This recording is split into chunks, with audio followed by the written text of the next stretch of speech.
One accidental text to the billionaire Don, and her life changed forever, the wrong number. The rain hammered against Victoria Chen's apartment window like angry fists, each drop echoing the desperation that had settled deep in her chest. She sat curled on her second-hand couch, the dim light from her cracked phone screen casting shadows across her tired face. In the next room, her 5-year-old daughter Luna slept fitfully, finally recovering from the fever that had kept them both awake for 3 nights straight. Victoria's fingers trembled as she typed another message to Ryan, her ex-husband who had vanished just when Luna needed medicine most. 3 months behind on child support, unreachable when the rent came due, and now completely silent when their daughter was sick. The radiator in the corner wheezed and clanked, fighting a losing battle against the October chill that crept through the thin walls of their rundown building. Please, just this once, she whispered to herself, crafting yet another plea for the money he'd promised. Her savings account showed $12.37. The pharmacy had already called twice about the unpaid prescription. Luna's fever had broken that morning, but Victoria knew they weren't out of the woods yet. She typed quickly, her desperation making her careless. Luna needs medicine. Rent due tomorrow. You promised $800 this week. Please respond. Without checking twice, she hit send and immediately followed with another message, her frustration boiling over. I know you got money from the Romano job. Don't make me call them directly. It was an empty threat. She knew nothing about Ryan's employers beyond the name he'd mentioned during their last screaming match, when he'd sworn he was about to come into serious money working for someone called Romano. Just another broken promise from a man who specialized in them. Victoria set her phone down and pressed her palms against her temples, willing away the headache that had become her constant companion. The fluorescent kitchen light flickered overhead, another reminder of everything in her life hanging by a thread. That's when her phone buzzed with an unexpected response. Her heart leaped as she fumbled for it, hope flaring despite her better judgment. But instead of Ryan's usual excuses, 3 words appeared on her screen that sent ice through her veins. Who is this? The number wasn't Ryan's. In her exhaustion and panic, she'd tapped the wrong contact. Someone whose number she didn't even recognize. Probably a wrong number she'd saved at some point and forgotten about. Victoria quickly typed an apology. Sorry, wrong person. Please ignore. The response came immediately. What Romano job? Her stomach clenched. She should have left it alone, should have simply turned off her phone and gone to bed. But exhaustion had worn away her better judgment, leaving only raw desperation. She typed, My ex works for someone with that name. My mistake. Your name. Now, the demanding tone made her fingers hover uncertainly over the screen. Something felt wrong, dangerous even. This wasn't the response of someone who'd received a random, misdirected text. This felt like the response of someone who recognized the name Romano, who knew exactly what it meant. Victoria hesitated, then replied, This was just a mix-up. I'm sorry to bother you. 3 dots appeared, disappeared, then reappeared. Her phone seemed to burn in her hands as she waited for the response. Address. It wasn't a request. Her hands began to tremble as she set the phone down without responding. Outside, the rain intensified, drumming against the windows with new urgency. She pulled her cardigan tighter around her shoulders and moved to check on Luna, needing the comfort of her daughter's peaceful breathing. Luna's fever had finally broken. Her face was no longer flushed and her breathing came easy and deep. Victoria brushed damp curls from her forehead and adjusted the unicorn nightlight, casting a soft purple glow across Luna's serene features. Back in the living room, her phone buzzed again and again. Victoria approached it like it might explode, reading the messages without picking it up. I already know who you are, Victoria Chen. Her full name stared back at her from the screen. She hadn't given her name to this stranger. 147 Riverside Avenue, apartment 2C, her address. Victoria's breath caught in her throat. Your daughter is feeling better. The phone slipped from her suddenly numb fingers, clattering to the floor.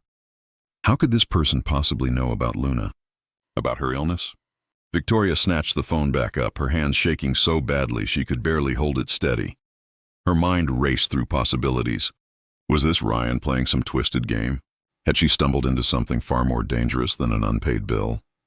Her ex had always been secretive about his work, claiming it was just construction and odd jobs. but she'd suspected there was more to it. Victoria crept to the window and peeked through the blinds, half expecting to see someone watching from the street below. The rain-slicked asphalt reflected the amber glow of streetlights. The street looked empty except for the usual parked cars. Then she saw it. A black Mercedes sedan, gleaming despite the downpour, pulled up to the curb directly in front of her building. Its headlights went dark, but the engine remained running, exhaust forming ghostly tendrils in the cold air. As Victoria watched, transfixed by a mixture of terror and fascination, another identical vehicle appeared, parking behind the first. Then another from the opposite direction. Within minutes, 4 black luxury cars had surrounded her building, forming an ominous perimeter that made her blood run cold. Her phone buzzed in her hand. Coming up. Not a question or a request. A statement of fact. Victoria backed away from the window, her heart hammering against her ribs. The building's front door buzzer had been broken for months, but somehow she knew it wouldn't matter. The kind of person who could discover her name, address, and her daughter's condition within minutes of a mistaken text wouldn't be stopped by a broken buzzer. She considered calling the police, but what would she say? That she'd accidentally texted someone who now knew too much about her, that expensive cars were parked legally on a public street, that she was scared of threats that existed only in text messages. Heavy footsteps echoed in the stairwell, unhurried but purposeful. Victoria glanced at her apartment door, at its flimsy chain lock and cheap deadbolt. They might as well have been made of paper.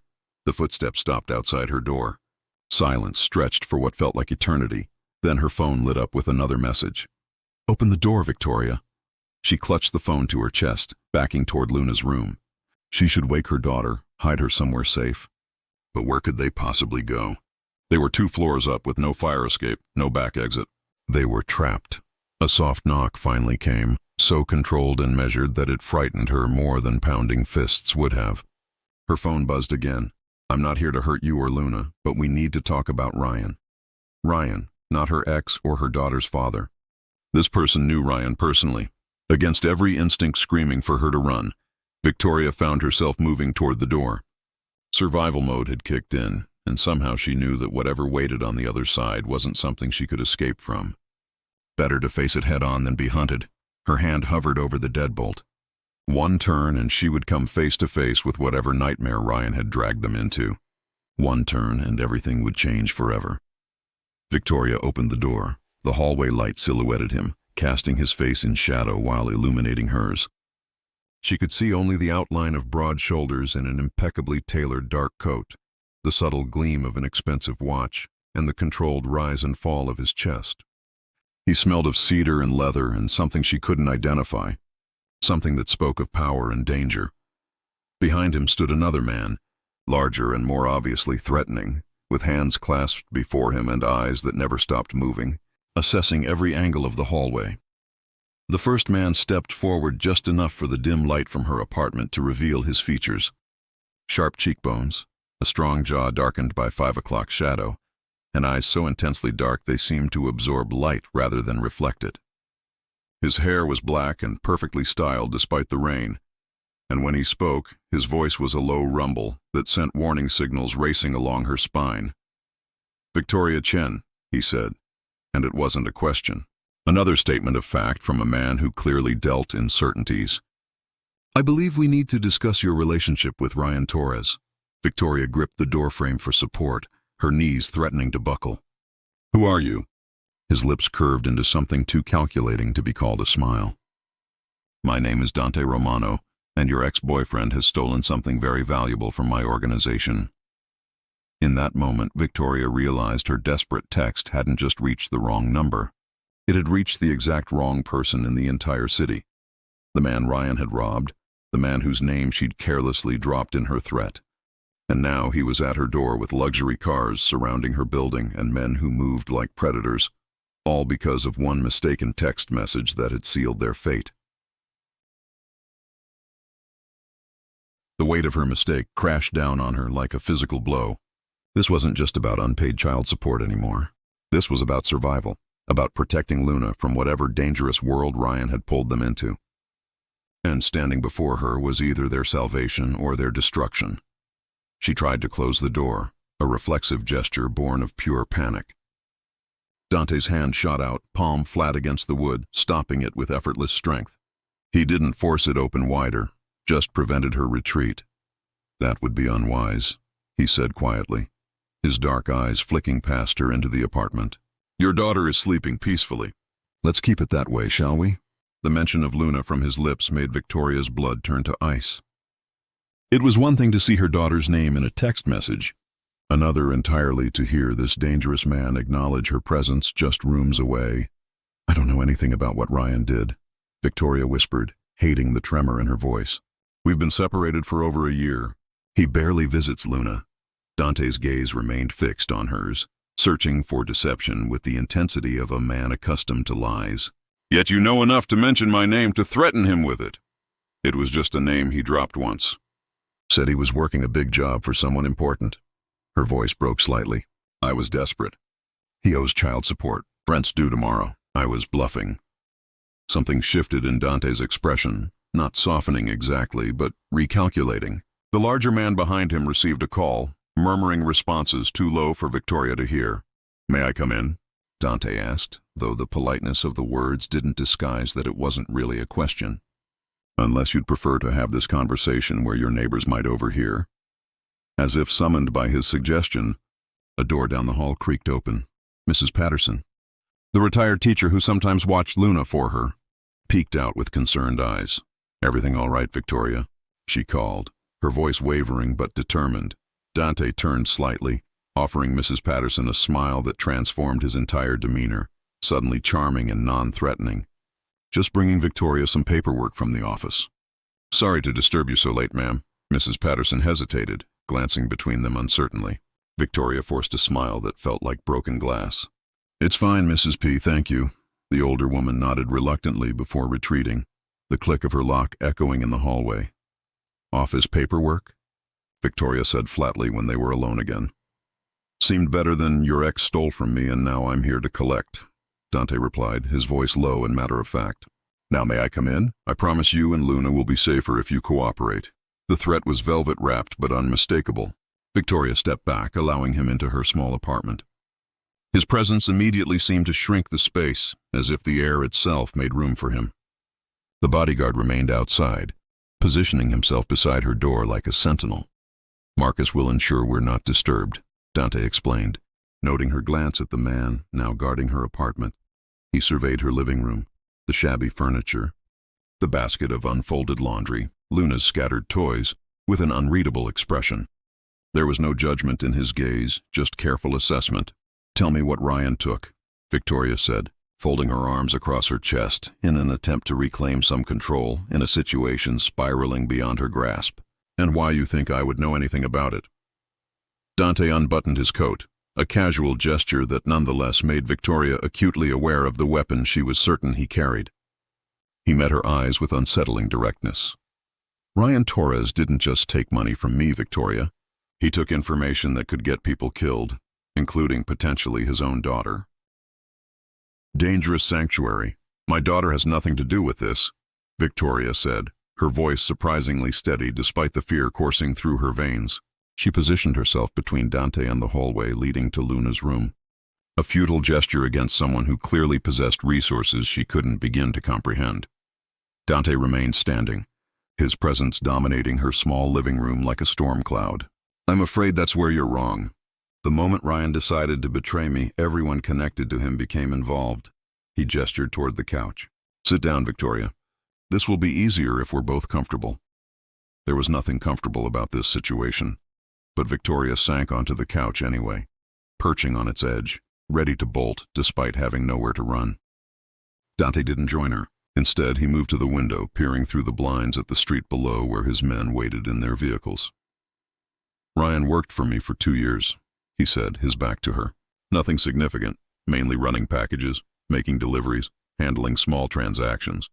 He wasn't important enough to know much about my business operations."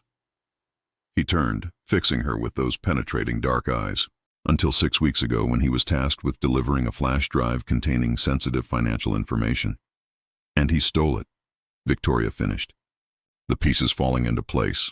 "Not just stole it, made copies. Started shopping it around to my competitors. Dante's jaw tightened. The first crack in his composed facade. Information that could dismantle operations I've spent years building. That could get my people arrested or killed. Victoria rubbed her temples as fresh exhaustion washed over her. That sounds exactly like something Ryan would do. Always looking for the easy score, the quick fix. She looked up at him. But I haven't seen or heard from him in weeks, except for texts asking for more time on the child support. Whatever he took, whatever he's doing with it, I'm not part of it. Dante crossed the room in 2 smooth strides, picking up a framed photo from her bookshelf. It showed Victoria and Luna at the park last summer, Luna's face smeared with ice cream, both of them laughing. His fingers traced the edge of the frame with unexpected gentleness. "You have a beautiful daughter," he said quietly. "She has your smile." A chill ran through Victoria at his words, at the way he studied Luna's image with such focus. "Please don't. I'm not threatening her, Victoria." He set the photo down carefully. "I'm explaining why you're already involved, whether you chose to be or not. Ryan has put a target on both your backs." "What do you mean?" "The information he stole doesn't just compromise me. It compromises people who make me look like a saint by comparison." He sat down in the armchair across from her, leaning forward with his elbows on his knees. "Right now, there are at least 2 other organizations hunting for him, and by extension for anyone who might lead them to him." Victoria swallowed hard, her throat suddenly dry. "I told you I don't know where he is." "I believe you." His response surprised her. "But they won't, and they won't ask as politely as I am." A hysterical laugh escaped her. "This is polite?" "Surrounding my building with armed men, tracking my information, threatening me and my daughter." "If I wanted to threaten you, you'd know it," he said, his tone matter-of-fact rather than menacing. "The cars outside aren't just to intimidate you. They're a security perimeter, and I haven't tracked your phone. Ryan gave me your number months ago, listed you as his emergency contact." Victoria stared at him in disbelief. "That's impossible." "He wouldn't. He needed to provide a family contact when he started working for me more extensively. Said you were still on good terms." Dante's mouth twisted in what might have been amusement. "Clearly he lied about that too." Her mind raced, trying to process this information. Ryan had used her as his emergency contact for criminal work without her knowledge or consent. The betrayal cut deeper than she'd expected. "As for knowing about your daughter's illness," Dante continued, "you've been filling prescriptions at Riverside Pharmacy. My organization owns that building." Victoria hugged herself tighter, feeling exposed and violated. "So what do you want from me, if you believe I don't know where Ryan is?" "I want to find him before my competitors do, and you're going to help me." "How am I supposed to do that when I can't even get him to answer my texts?" "Because you have something he wants." Dante nodded toward the hallway where Luna slept. His daughter. The one person he might actually care about enough to risk exposure. Victoria stood up abruptly, fury momentarily overtaking fear. "You are not using my daughter as bait." In one fluid motion, Dante rose to meet her, his height forcing her to tilt her head back to maintain eye contact. "I'm offering you protection, Victoria. For both of you. Because believe me when I tell you, if the Kozlov Bratva finds him first, they won't hesitate to use Luna to draw him out. And their methods won't be nearly as civilized as mine." The word Bratva hung in the air between them. Russian organized crime. Victoria had heard enough news stories to understand the threat wasn't empty. "What exactly are you proposing?" she asked, hating how her voice shook. "You and Luna come with me tonight. I move you to a secure location. You contact Ryan. Tell him you need to see him urgently, that Luna is asking for him. He won't come just for that. Then tell him whatever will work, that you're in trouble, that Luna is worse, that you found something of his the police would be interested in." Dante shrugged. "You know which buttons to push better than I do, and if I refuse?" His expression hardened. "Then I leave. Take my men with me. Remove the only protection standing between you and people who would use far more persuasive methods to get what they want." Victoria's gaze darted to the window, to the black vehicles still waiting outside. They no longer seemed threatening. They seemed like a barrier against something worse. "I need to think," she whispered. "You have 5 minutes." Dante stepped back, checking his watch. "Pack whatever you and Luna need for a few days. Nothing more." As if on cue, a soft cry came from Luna's room. "Mommy?" Dante's eyes met hers. "Go to her. But remember, this isn't just about Ryan anymore. It's about keeping your daughter safe." Victoria hurried down the hallway, her heart pounding. Luna was sitting up in bed, her favorite stuffed elephant clutched to her chest, her forehead glistening with perspiration. "Hey, sweetheart," Victoria murmured, sitting on the edge of the bed and brushing damp curls from Luna's face. "How are you feeling?" "My throat still hurts," Luna said, her voice raspy. "Who was talking out there?" "Just a friend of Mommy's," Victoria forced a smile. "We need to go on a little trip, okay? Just for a few days." Luna's eyes widened. "Like a vacation?" "Something like that." Victoria opened Luna's dresser, pulling out clothes with shaking hands. "We need to pack quickly. Is Daddy coming too?" The hope in her daughter's voice shattered Victoria's heart. Despite everything, Luna still loved Ryan, still asked for him during bedtime stories and when she was sick. "Maybe," Victoria said, not knowing what else to tell her. "We'll see." She helped Luna dress in jeans and a sweater, packed a small backpack with essential clothes, medications, and Peanut the elephant. The whole time, she felt as if she were moving through a dream or a nightmare. This couldn't be happening. She couldn't be packing up her daughter in the middle of the night to go with a man who had appeared at her door like something out of a crime thriller. But what choice did she have? When they emerged from the bedroom, Dante was speaking quietly into his phone. He ended the call as soon as he saw them, his expression softening almost imperceptibly when his gaze landed on Luna. She half hid behind Victoria's legs, suddenly shy in the presence of this imposing stranger. "Hello." "Luna," Dante said, his voice gentler than Victoria had heard it yet. He crouched down to her level. "My name is Dante. I'm going to help you and your mom for a little while." Luna studied him with the unfiltered curiosity only children possess. "Are you a doctor?" "Mommy said I'm still sick." A genuine smile ghosted across his lips. "No, not a doctor. But I know some very good ones who can help you feel better." She seemed to consider this, then nodded solemnly. "Okay, can Peanut come too?" "Of course." Dante straightened, meeting Victoria's eyes over Luna's head. "Do you have everything?" Victoria held up her hastily packed duffel bag. "Enough for a few days." He nodded once, then spoke into an earpiece she hadn't noticed before. "Bringing them down now. Have the car ready." The bodyguard, Marcus, opened the door as they approached. Luna clung to Victoria's hand, suddenly apprehensive about leaving their apartment in the middle of the night. Victoria couldn't blame her. Every step felt like walking deeper into quicksand. "It'll be okay," she whispered to Luna, though she had no reason to believe it would be. The hallway was empty as they made their way to the stairs, Dante in front, Marcus behind them. Like bookends, Victoria thought hysterically. Or prison guards. "Where are we going?" Victoria asked as they descended. "Somewhere safe," was all Dante said. Outside, the rain had stopped, leaving the street slick and gleaming under the streetlights. One of the black Mercedes idled directly in front of the building's entrance, its engine a low, powerful hum. A driver held the back door open as they approached. Luna balked at the sight of the imposing vehicle and the stone-faced men surrounding it. "Mommy, I'm scared." Victoria crouched down, looking into her daughter's eyes. "It's just a fancy car, baby, like in the movies." "We're going on an adventure, remember?" Luna didn't look convinced, but nodded bravely. Victoria lifted her into the car and climbed in after her, settling Luna on her lap. The interior was all black leather and subtle luxury, smelling of expensive cologne and new car scent. Dante slid in beside them, the door closing with a solid thunk that sounded final, irrevocable. "Take us home, Vincent," he instructed the driver, who nodded and pulled away from the curb. The other vehicles fell into formation around them, one in front, one behind, the others peeling off in different directions. "Home?" Victoria questioned, tension coiling tighter in her chest. "My residence," Dante clarified.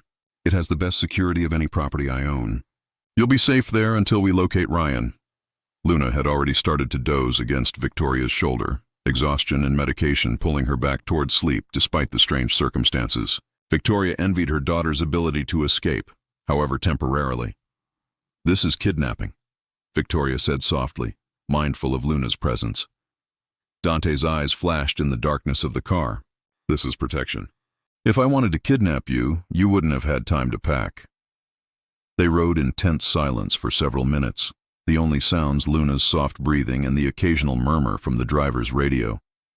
The city lights blurred past the tinted windows as they headed toward the wealthier district, where the streets grew wider and the houses sat back from the road behind imposing gates.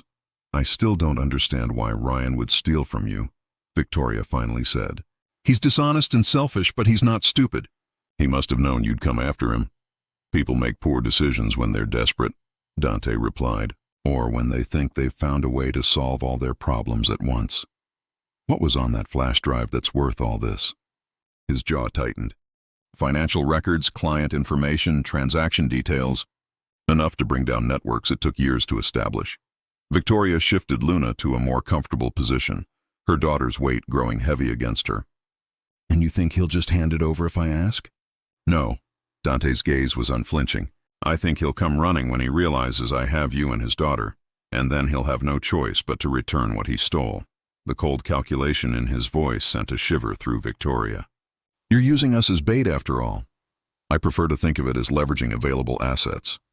His eyes dropped to Luna's sleeping form, then back to Victoria. But yes, essentially. Victoria turned away, watching the city lights blur past the tinted windows. If anything happens to my daughter because of this, nothing will happen to her. Dante cut her off, his tone leaving no room for argument. You have my word.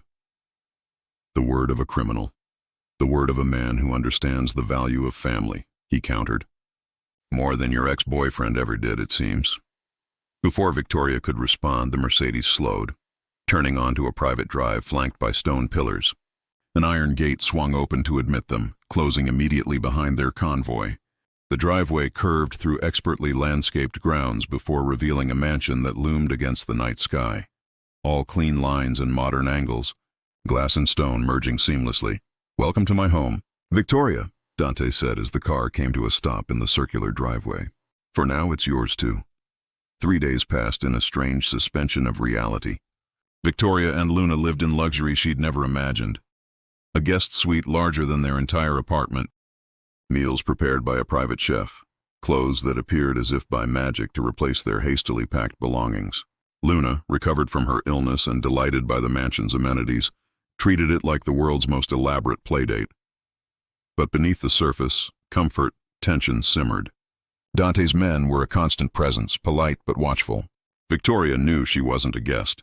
She was an asset being kept safe until she could serve her purpose. On the fourth morning, Dante knocked on their suite door earlier than usual. His expression was grim when Victoria answered.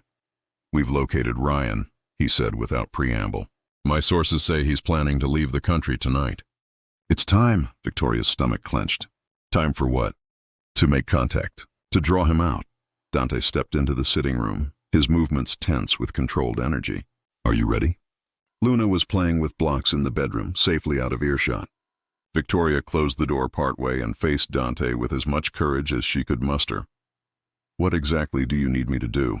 Call him. Tell him you're in trouble, that Luna needs him. Whatever it takes to get him to agree to meet you. And then my people will be waiting. Victoria thought of Ryan, selfish and unreliable, but still Luna's father. Still the man she'd once loved enough to build a life with.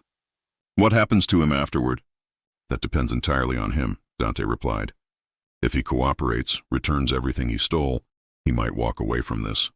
If he doesn't, he'd let the sentence hang unfinished. Victoria nodded slowly.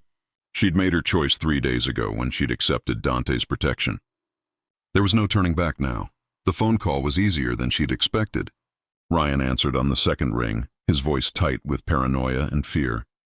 When she told him she was scared, that men had been asking questions about him, that Luna was crying for her daddy, his resistance crumbled. Meet me at Riverside Park, he said. The playground where we used to take Luna. 1 hour. Ryan, but the line was already dead. It's done, Victoria told Dante, her hands shaking as she set down the phone. He'll be there. Dante nodded, already moving toward the door. My men are already in position. This will be over soon. Wait. Victoria caught his arm, surprised by the solid warmth of muscle beneath his expensive shirt. I want to come with you. Absolutely not. Too dangerous. He's Luna's father. Whatever happens, I need to be there. I need to see it end. Something in her voice must have convinced him, because after a long moment, Dante nodded. Stay in the car. No matter what happens, you stay in the car. The park was eerily quiet in the afternoon light. From the back seat of Dante's Mercedes, Victoria watched Ryan pace near the playground equipment where she'd once pushed Luna on the swings during happier times. He looked terrible, thin, unshaven, constantly checking over his shoulder. "There," she whispered, pointing him out to Dante. "I see him." Dante spoke quietly into his radio, coordinating with his men positioned around the park's perimeter. "Vincent, circle around behind the maintenance building. Carlo, take the east entrance. No one moves until I give the signal." Ryan spotted their car and began walking toward it, his hands raised slightly in a gesture of surrender.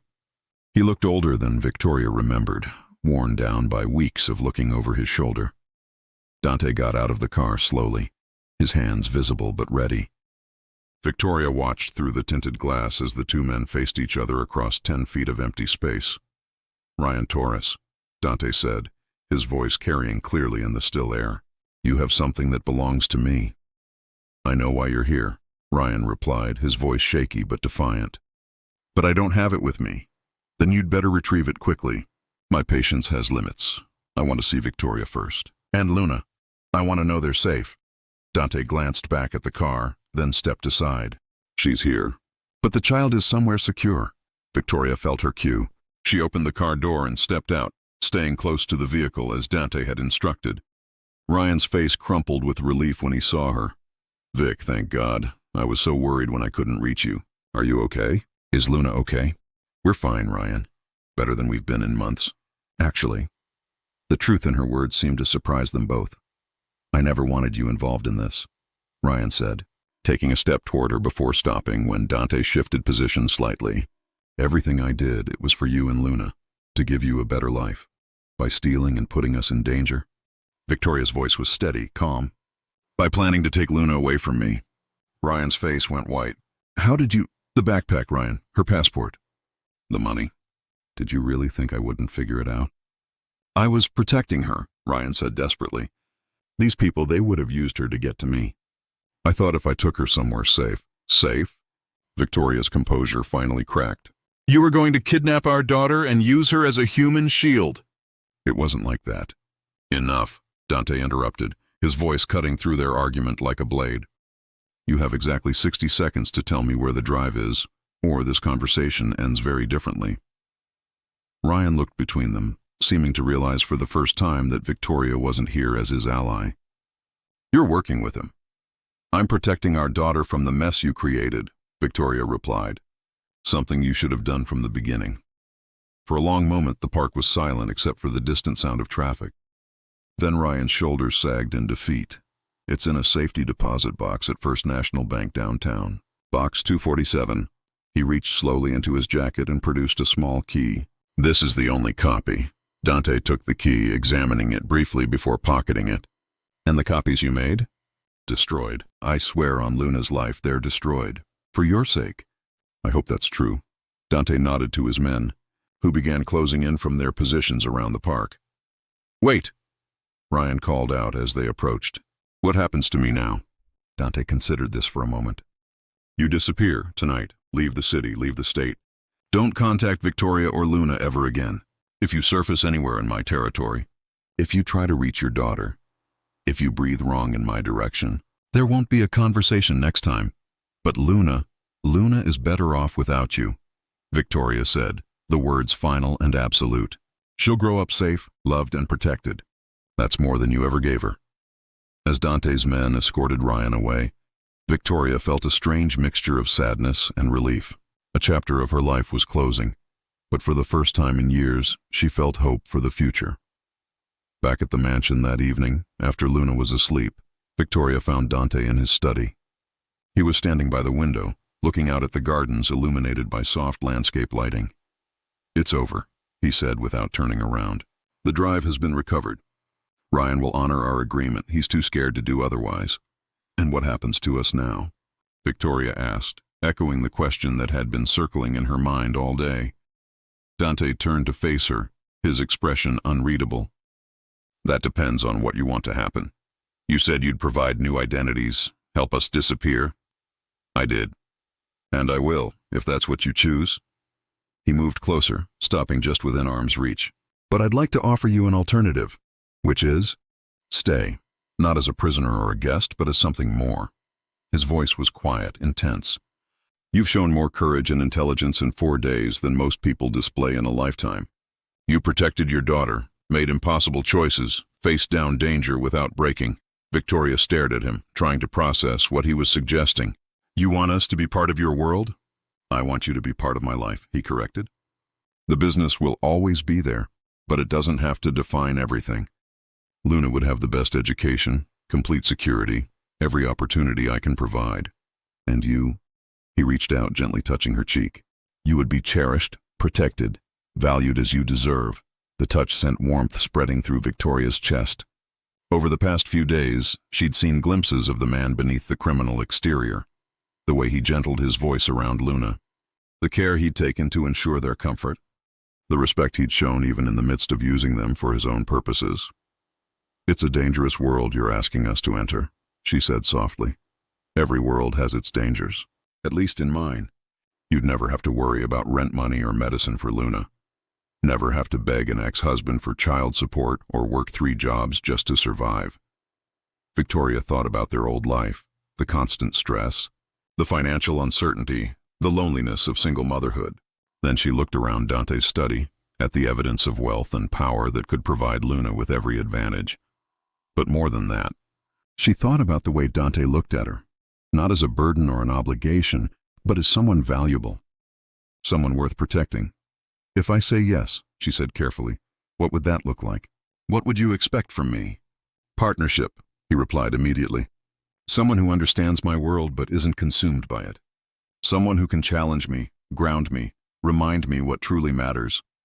His thumb brushed across her cheekbone. Someone who can love a man like me despite what I do. Victoria's breath caught. Love? I know it's too soon to speak of love, Dante said, his voice rougher now. But I feel something with you that I've never experienced before. Something worth building a life around. Victoria closed her eyes, weighing the choice before her. Safety and luxury for Luna, security beyond anything she could provide alone. But more than that, the possibility of love, of partnership, of being truly valued for the first time in years. When she opened her eyes, Dante was watching her with an intensity that made her pulse quicken. Ask me again in a month, she said finally. Let me see what this life really looks like, what you're really like when you're not trying to recover stolen property. If I still feel the same way then, Dante smiled, the expression transforming his entire face. Then you'll stay. Then I'll consider making this permanent, Victoria corrected, but she was smiling too. I can accept those terms, Dante said, pulling her closer. 1 month to prove that what started with a mistaken text message could become something real. As his lips met hers in a kiss that was both gentle and possessive, Victoria thought about the strange twists of fate that had brought them to this moment. One desperate text to the wrong number had torn apart her old life and delivered her into the arms of the most dangerous man in the city. But sometimes, she reflected as Dante's arms tightened around her, the most dangerous choices were the ones worth making. 6 months later, Victoria Romano stood in the garden of the mansion she now called home, watching Luna chase butterflies between the rose bushes. Her daughter had adapted to their new life with the resilience of childhood, accepting luxury and security as easily as she'd once accepted struggle and uncertainty. Dante emerged from the house, loosening his tie as he walked toward them. The sight of him still made Victoria's pulse quicken, but now it was tempered with deep affection and understanding. She'd learned that beneath the ruthless businessman was a man capable of profound tenderness, especially where she and Luna were concerned. How did the meeting go? She asked as he slipped his arms around her waist from behind. Productive. The new shipping contracts should increase legitimate revenue by 30%. He pressed a kiss to her temple. I told you I was working toward eventually going completely legal. It was true. Over the past months, Dante had begun the slow process of transitioning his operations toward legitimate business, inspired partly by Victoria's influence and partly by his desire to build a world where Luna could be proud of her stepfather. Mommy, Dante, Luna called from across the garden. Look what I found. She ran toward them, cupping something carefully in her small hands.